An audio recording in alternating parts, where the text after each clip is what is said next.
Hello नमस्ते साथीहरू सबैजनालाई। सो गाइज म चाहिँ केरलाबाट है।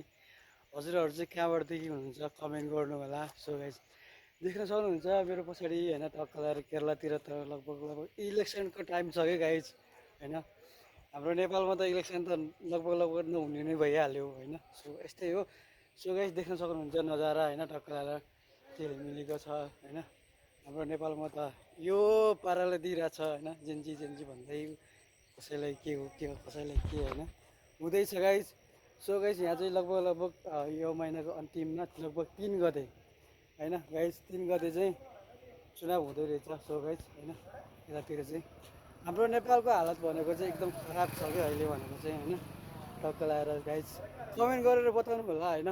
सो यतातिर भनेको चाहिँ झिलिमिली पुरा होइन टक्क लगाएर माथिसम्म अझ योभन्दा पनि माथि झिलिमिली खतरा छ क्या अझ होइन। सो गाइज हेर्नु सक्नुहुन्छ होइन नजारा मान्छेको ठाउँमा इलेक्सनको टाइममा कति झिलिमिली हुन्छ। सो हजुरहरूले कमेन्ट गरेर बताउनुहोस् कि होइन यदि हेर्नु सक्नुहुन्छ। सो गाइज होइन